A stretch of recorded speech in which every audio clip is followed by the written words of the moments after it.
So when Dan Quinn said that we weren't ready to face another team yet, I guess he wasn't lying. Let's talk about it. How I feel? Blessed. What I want? Get back slow. I love the way she rockin' it. I love the way she move it, shake it on me. When she pop it, the shawty is the winner. You can tell that shawty's no beginner. She's confident. I love the way she move it.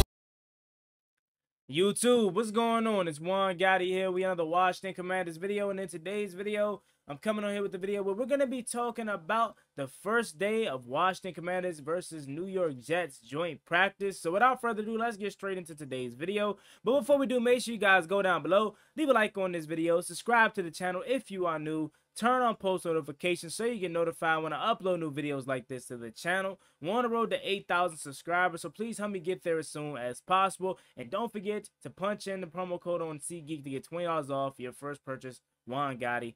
All right, let's get straight to it. Man, oh man, oh man.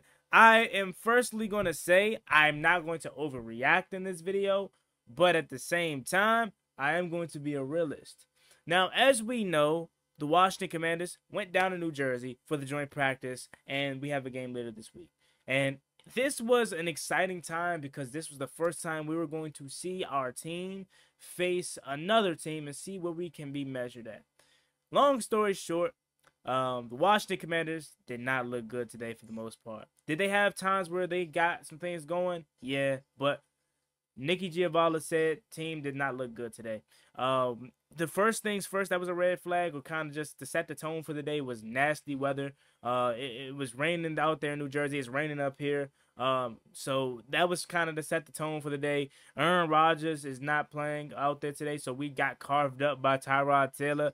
So let's go ahead and just get into the notes, right? First, I do want to give a huge shout out to Bryson Tremaine, because he did have two back shoulder touchdown or two catches in the one-on-ones versus Jets DBs.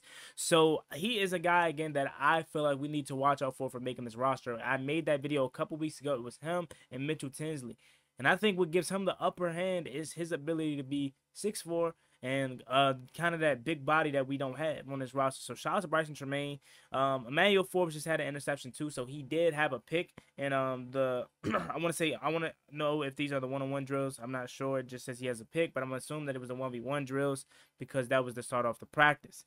And then it says we have a skirmish, pretty well thought, though ended quickly. I just saw Emmanuel Forbes getting chippy out there. So, you know, Emmanuel Forbes always going to get chippy, right? Last year in the joint practice versus the Ravens, he was very chippy and kind of sparked the brawl. So, it definitely is not surprising to hear that he's out there chirping. It says Nicky Giovanni, Commanders looking not good, struggling in all three phases of offense, out of sync, defense getting burned. Forbes beats at least a couple times. Both kickers missed a field goal. So I do want to elaborate on the Emmanuel Forbes thing. There was a clip going around of a fan saying, "Hey, Forbes, you're gonna get cooked right here," and then Garrett Wilson proceeds to burn him down the field. I'm pretty sure you'll see that clip around. So again, Forbes seems to be continuing to struggle. Like, again, I don't want to harp on the kid. I want him to be good. Like, trust me, I do. But why out of every single name? They could have said Mike, because they said the defense was struggling as a whole, all three phases. They could have said Michael Davis. They could have said Benjamin St. Juice. They could have said Jamin Davis. They could have said anybody else. But they pointed out Emmanuel Forbes. They didn't say Mike Sainristil. They didn't say Deron Payne and Jonathan Allen aren't getting pressure. They said Emmanuel Forbes. Like, I want to believe in this guy, but I just continue to not have faith in Emmanuel Forbes. And as far as the field goal kickers goes, they missed 3 field goals, man. Again, I already made the video yesterday on how I feel like we may regret letting go of a Joey Slye, because Joey Slye wasn't the best, but he didn't have no off-the-field allegations, and you could continue to work with him. He had a big, strong leg. If you could just get down to accuracy, he would have been good. And I wouldn't be surprised, as history has shown to repeat itself. Dustin Hopkins left, became a Pro Bowler. Kai Forbath left, and not Kai Forbath, Graham Gano, rather, left and became a Pro Bowler. Like, we have histories of letting kickers go, and then they go on to be better. So it's not going to surprise me if Joey Slye, I believe he's with New England right now, if he turns out to be their kicker for the next couple years, because we gave up on yet another kicker. Riley Patterson and Ahmad Ramaz, whatever his name is, they're not good right now.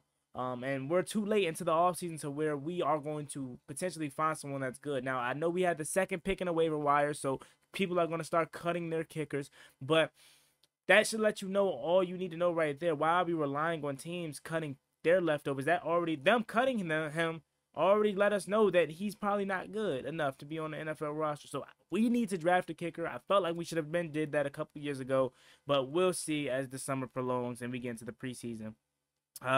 Moving on, says another 11-on-11 period. Daniels his back-to-back passes to Zach Ertz, so that connection is pretty good. Commanders defense is coming alive now. Love to see it. Again, we're playing as Tyrod Taylor too. Like, this isn't Aaron Rodgers. Daniels was 3 for 4 on that series, probably the best the offensive looked all day. Practice over uneven day. Offensive line shuffling due to absence didn't help the offense. The defense had some good moments with the pass rush. Jets minus Aaron Rodgers. So let's go ahead and continue to look at some other notes here, because I'm pretty sure there's way more notes than we could find here. But again, I'm not really surprised. I'm not surprised at all, because Dan Quinn said that we are not ready, right? We're not ready, and it's only one joint practice. Like, I'm not going to overreact, but I am going to tell you guys the truth and, like, tell you what we're reporting on, because you have to be real, right? We have a lot to work on, and you can't expect this team to just turn over in one offseason. Like, I've said multiple times, like, why can't we do that? But the reality is, I said this is a rebuild. Dan Quinn is having to reshuffle Ron Rivera's mistakes, and that's not going to happen in one offseason, especially when you have first-round draft picks that aren't panning out, or second-round, third-round draft picks that aren't panning out from the Rivera regime. It's going to be an overhaul that's going to take some time. So it's not surprising to me that this is happening. I want to take a quick pause into today's video and give a huge shout-out to today's sponsor, SeatGeek. SeatGeek is the ticket place for you if you're looking to go to any live events. They rate their tickets from green to red to let you know if you're getting a good deal on the tickets. And right now only, you can get $20 off your first purchase if you punch in the promo code JuanGotti. That's $20 off your first purchase by punching in the promo code JuanGotti. And if you already bought your tickets, but you know parking is going to be absolutely crazy, well, you can go ahead and do the same thing for parking. Just punch in the promo code JuanGotti to get $20 off your parking. Alrighty, you have a blessed one. Let's get back to the video. So getting back to the video, I wanted to give you guys a chance to hear from someone that was actually there on site at joint practice today, because again, I'm an outsider looking in, getting notes from what I hear. So I feel like it's good to let you guys hear from someone that was actually there. So shout out to Lionel Willingham, Nail_BTP on Twitter, for giving us some on-site of what has happened today. So go ahead and give him a follow on Twitter. He also works for 1067 The Fan. So shout out to him, and I'm going to let him take it away from what he saw at Washington Commanders joint practice with the Jets today. Joint practice number 1 in the books for the Washington Commanders. It was a monsoon out here in Florham Park, New Jersey. Offensively, a rough day for the Washington Commanders on all phases. The offensive line felt like struggled to get push in the run game, and then interior and exterior pass rush really doomed this first team offense today. Jaden Daniels, as I charted it, finished 7 of 15 for about 25 to 27 yards. A lot of checkdowns, a lot of screens. It was a good opportunity, though, for him to get to go against another defense for the first time in his NFL career. I thought he progressed as the practice moved on. It felt like he was holding the football a little bit too much early on, but as they got later on in the session, you saw the ball start to come out on time with accuracy.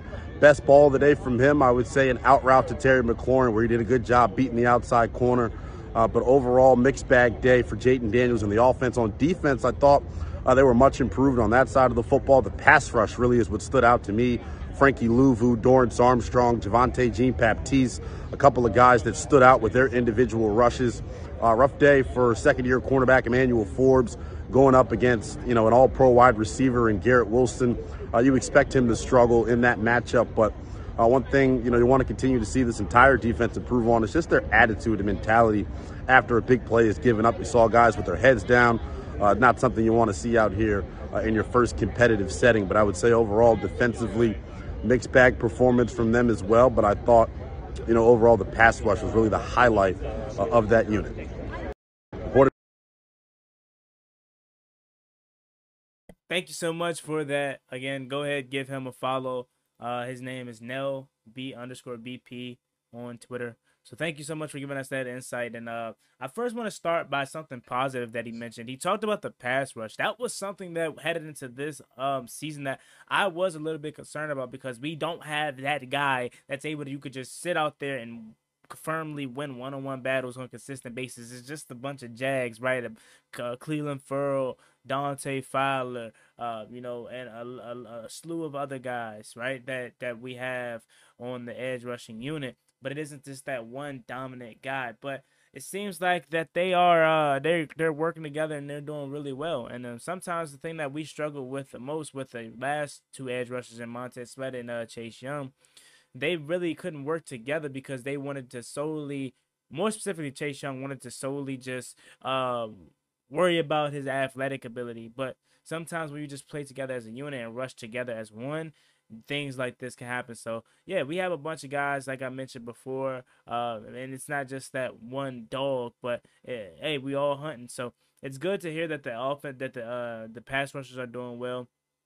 He also mentioned that the attitude of the defense after giving up a big play was not good. You don't want to see that, right? Because the more you are down, the more that the other team can sense, can smell that you are down. That's going to want them to be on the attack even more. So even when you have a bad play, they always say be neutral, be calm, because you don't want to give the other team motivation or give them other reasons to continue to put the foot on the gas and they already need, right? So that's also something that I really didn't like to hear.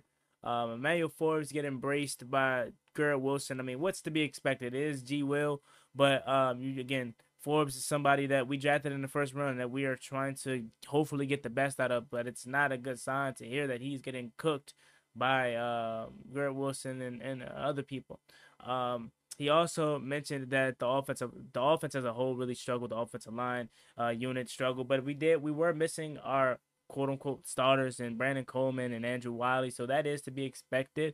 But this offense, it kind of tells me like we cannot get injured this year. We have to stay healthy, because as though we think we have good depth, it's probably not as good as we think, because they struggled today. But again, it is the Jets. It's one of the best defenses in the NFL. Sauce Gardner, Quincy Williams, Quinnen Williams, like they have guys, DJ Reed, and a slew of other guys on that defense that is really good. So it's not like it's an easy task, but it definitely shows that we have some holes, which is to be expected, because this is a team that's better than us at the end of the day. So it's not no surprise that a team that's better than us is looking better than us in practice, but is also just a bit of a nugget that you want to put in your head that this team is not ready. And if you expected this team to be ready first practice or day one, then you sadly mistaken. I think this team has the opportunity to potentially make a push at a wild card spot if things go right. But my real expectation is about 7 wins, because again, this is a rebuild and a revamp. So we'll talk about this more in depth throughout the day, throughout the week, up until the preseason game. But it's just day one. Washington Commanders, the overall sense is that they struggled on all 3 phases of the game. Sauce Gardner did say Jaden Daniels is going to be special. Mike Sanford still is staying out to practice, working on some things. So it is really good. Aaron Rodgers, Jaden Daniels did talk. So Robert Saleh also has some good things to say about the young QB. So it's not like all bad, but for the most part, it was a sloppy day out there in New Jersey for the Washington Commanders. We'll keep you updated over here on everything Washington Commanders daily. So hope you guys enjoyed this video. Subscribe to the channel if you are new. Like this video. We're on the road to 8,000 subscribers. So let me get there as soon as possible. Don't forget to check out SeatGeek. And y'all have a blessed day. And hopefully we can find a kicker, because the kicking game, 3 field goals missed. Riley Patterson or Ahmad Ramad doesn't seem like they are it. So y'all have a blessed one. Stay safe. Be easy. Peace.